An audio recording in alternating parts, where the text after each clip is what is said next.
nggak nonton beritanya ya?" Ujar ibu itu membuatku terbengong-bengong. "Lalu, siapa saja yang menjadi korban, Bu?" tanyaku.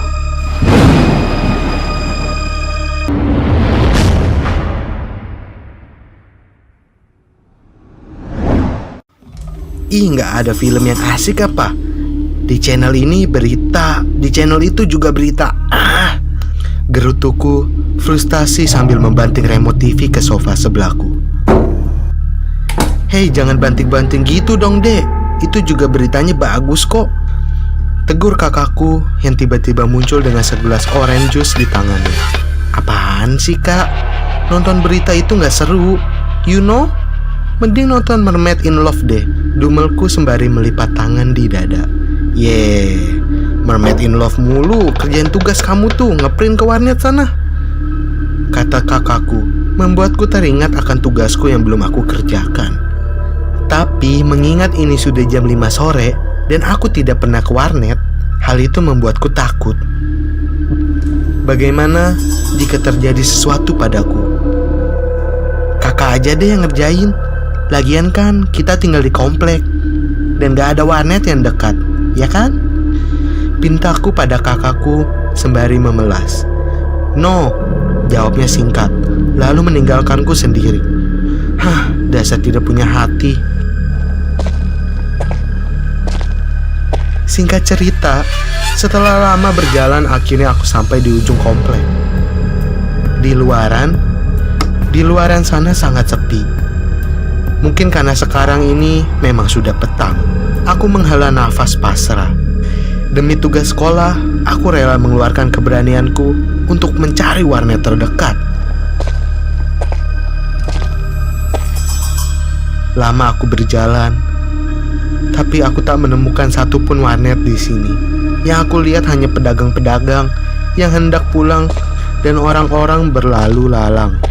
Awalnya aku sangat merasa putus asa, tapi secercah harapan datang padaku ketika aku melihat warung internet itu di ujung jalan. Walaupun keadaannya sangat sepi di sini, aku tetap memberanikan diri menghampiri warnet itu.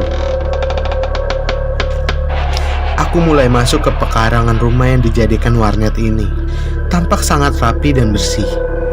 Di dalam hanya ada seorang anak kecil dan si penjaga warnet. Namun anehnya, si anak kecil hanya menatap kosong ke arah komputer di depannya. Wajah mereka juga tampak pucat, membuat suasana menjadi mencengkam. Aku mencoba menepis ketakutanku dan bertanya ke penjaga warnet.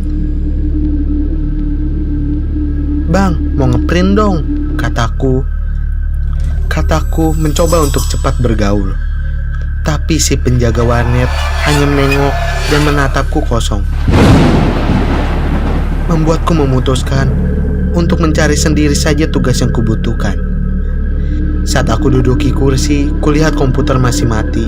Dan saat aku nyalakan, aku terkejut. Karena yang muncul hanyalah kobaran api yang membentuk kata mati. Aku langsung berdiri, kulihat sekeliling.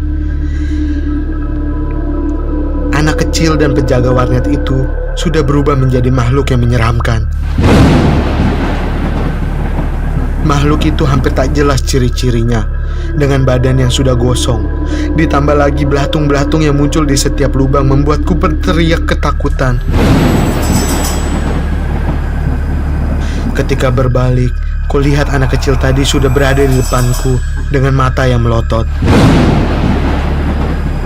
Dia langsung menekankan jakun leherku dengan kencang, membuat nafasku tersenggal-senggal, hingga akhirnya aku tak sadarkan diri. Neng, bangun Neng." Terdengar suara orang yang memanggilku, membuatku terbangun. Aku terkejut saat melihat beberapa orang yang mengelilingiku. Tapi aku lebih terkejut lagi karena aku sedang tertidur di sebuah rumah yang hancur. Atap dan dindingnya menghitam, seperti habis terbakar. Bahkan sudah tak berbentuk seperti rumah lagi. Aku segera duduk dan langsung menanyakan apa yang sebenarnya terjadi. Aku segera terduduk dan langsung menanyakan apa yang sebenarnya terjadi pada ibu-ibu yang membangunkanku tadi. Loh, harusnya ibu yang bertanya. Neng ngapain tidur di sini? Warnet ini kan sudah hangus terbakar 2 hari yang lalu. Neng gak nonton beritanya ya? Ujar ibu itu membuatku terbengong-bengong. Lalu, siapa saja yang menjadi korban, Bu? Tanyaku. Ya, penjaga warnetnya, Neng. Sama anak kecil gitu sih. Tapi si anak kecilnya ibu ndak tahu siapa, jelas ibu itu. Seketika bulu kuduku merinding ketika melihat sosok anak kecil berwajah gosong itu ada di belakang ibu-ibu itu. Dan aku lebih terkejut lagi saat sosok penjaga warnetnya ada di sampingku.